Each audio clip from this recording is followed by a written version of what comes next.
अमिताभ वाजपेयी जी। धन्यवाद अशाता महोदय। विकसित उत्तर प्रदेश 2047 विजन डॉक्यूमेंट पर चर्चा करी जा रही है। हम लोग कहना चाहते हैं कि कहाँ तो तय था चिरागा हर घर के लिए और कहाँ चिराग मयसर नहीं शहर के लिए। ये दुष्यंत कुमार जी की कविता है। आज हम लोग जहाँ खड़े हैं हम चर्चा 2047 पर कर रहे हैं। सपनों की बातें सुनने में अच्छी लगती अगर पिछले वादे पूरे हो गए होते तो। हम लोग कह रहे विजन से पहले रीजन क्यों नहीं।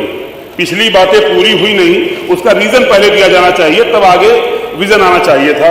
राज्यपाल के अभिभाषण में 1 साल के विजन दिया जाता है, वो 1 साल का विजन तो पूरा हुआ नहीं। आपके घोषणा पत्र के 5 साल के वादे तो पूरे हुए नहीं। आपकी सरकार के 8 साल के वादे तो पूरे हुए नहीं। फिर ये 22 साल का सपना क्यों? क्या सिर्फ माननीय मुख्यमंत्री जी अपने ही दल और प्रधानमंत्री से आगे निकलने की कोई होड़ में तो नहीं लगे हुए हैं? हम जब बच्चा कहीं फेल होता है तो कारण ढूंढे जाते हैं कि फेल क्यों हो रहे हैं।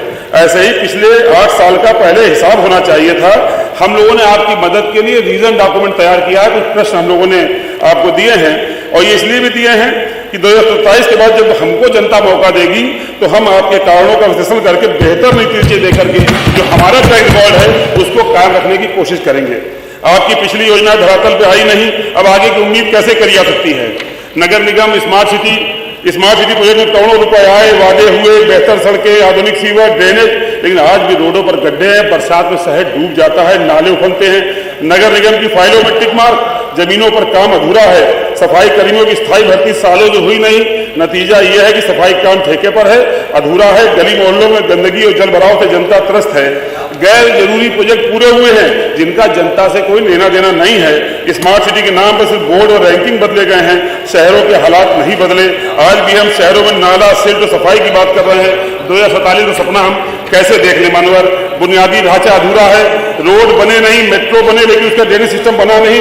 बरसात में दुकानें डूब जाती हैं। ट्रैफिक जाम में लोग लखनऊ में रोज शाम को घंटों फंस रहे हैं। इतने साल बाद भी अभी हम जब ट्रैफिक जाम से निपट नहीं पाए 2047 की बात कैसे करें? आज भी शहरों में पीने का पानी नहीं है। सरकार विजन 2047 का दिखा रही है लेकिन बड़े शहरों में साफ पीने का पानी, बेसिक ड्रेनेज सिस्टम आज भी उपलब्ध नहीं है। हम लोगों के खुद के जो विधानसभा है, शहरों की विधानसभा है, आज भी पेयजल के लिए कोई सुविधा, कोई योजना आपके पास है नहीं। जब नल में गंदा पानी और सड़क पे गंदा पानी, दोनों की समस्या आज भी जस की तस है, तब 2047 का सपना सिर्फ राजनीतिक नारा बन करके रह गया है। स्वास्थ्य की स्थिति क्या है मानवर? अस्पतालों में कोई ऑपरेशन, मंत्री जी बैठे हैं, कोई ऑपरेशन आप फ्री नहीं करा सकते। आपको इम्प्लांट हड्डी का लाना ही होगा, दवाओं का इंतजाम आपको करना ही होगा। अस्पतालों में दवाएं हैं नहीं, डॉक्टर है नहीं। आयुष्मान कार्ड को प्राइवेट अस्पताल आपके मान नहीं रहे। मरीज जाता है आयुष्मान के नाम पर, उसको भर्ती नहीं करते हैं, उसको 20 से लगा देते हैं। सरकारी अस्पतालों में दलाल सक्रिय हैं। सरकारी अस्पतालों के अंदर से दलाल लेकर के प्राइवेट अस्पताल में जाते हैं, चूज करके वापस छोड़ जाते हैं। अभी हमारे सरकारी अस्पताल ठीक से काम कर नहीं रहे हैं। हम कैसे 2047 की बात करें? अब तक तो दूर दराज के इलाकों में डॉक्टर विशेषज्ञ पहुंच जाने चाहिए थे, टेलीमेडिसिन का नेटवर्क बन जाना चाहिए था, मोबाइल हेल्थ की वैन चल जानी चाहिए थी। लेकिन आपसे हम स्वास्थ्य की बात कैसे करें? शिक्षा, स्कूलों का मर्जर हो रहा है, स्कूल बंद हो रहे हैं। मान लो मैंने अपनी विधानसभा क्षेत्र में 6 परिषदीय विद्यालयों को विधायक निधि से अत्याधुनिक बनाया है। विश्वास मानिए अभी दिसंबर में उद्घाटन किया, इस साल 1.5 गुनी छात्र संख्या उन स्कूलों में अपने आप हो गई। सरकारी स्कूलों में माने इच्छा शक्ति हो, विल पावर हो, स्कूलों को बेहतर बनाए, संसाधन दे, टीचरों की ट्रेनिंग दे, टीचरों की भर्ती करे तो शिक्षा को बेहतर बनाया सकता है। स्कूल का मर्जर करने की नहीं, नए स्कूलों को खोलने की जरूरत समय पर हम स्कूल का मर्जर कर रहे हैं। बिजली बुरा हाल है, शहर में रहते हैं, केस को देता है कि 23 घंटा 35 मिनट बिजली आई और साथ में लिस्ट देता है कि 33 जगह पर 33 kV में फॉल्ट हुई। जब 33 जगह पर 33 kV में फॉल्ट हुई है तो 23 घंटा 35 मिनट बिजली कैसे आई है?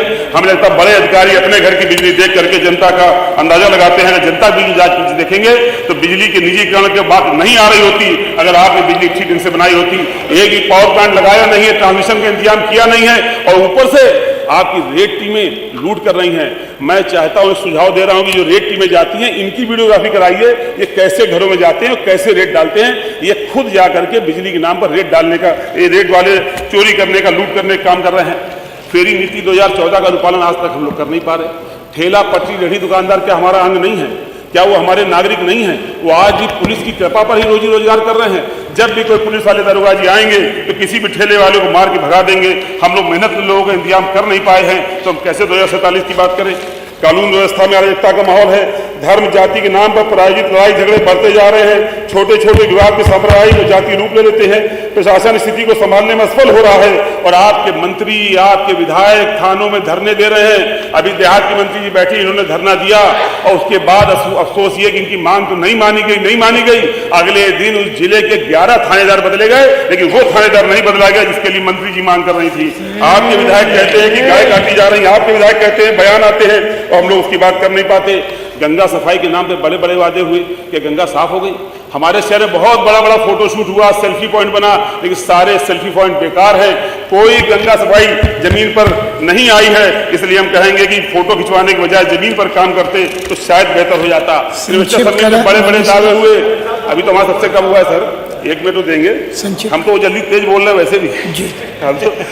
तो इन्वेस्टर में बड़े बड़े वादे हुए, लेकिन जो हमारे ओरिजिनल उद्योग थे, हमारे कानपुर टेनरी उद्योग था, ये प्लास्टिक उद्योग था, लोहे का उद्योग था, आपने इतनी ज्यादा उसके ऊपर सख्ती कर दी कि जो उद्योग थे वो भी भाग गए। अमेरिका के टैरिफ की बात यहाँ तो नहीं करेंगे, पर जो हमारे उद्योग थे वो भी प्रदेश छोड़ करके पलायन करने को मजबूर हो रहे हैं। हम क्या 2047 की बात करेंगे, रोजी रोजगार की बात क्या करें, परीक्षा लीक कैसे नहीं होगा, पर्चा लीक कैसे रोकेंगे, इसकी कोई ठोस योजना हम बना नहीं पाए। इसलिए हम 2047 की बात कैसे करें।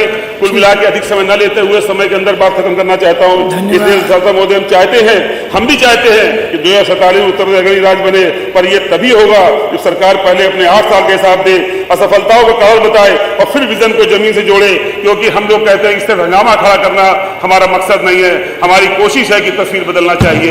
और जहां तक बात सुझाव की हो रही थी, तो केवल एक सुझाव उत्तर प्रदेश की जनता को देंगे कि 2027 में अपने वोट का प्रयोग करके सरकार को बदल लो, सारा विजन हो जाएगा। बहुत बहुत धन्यवाद।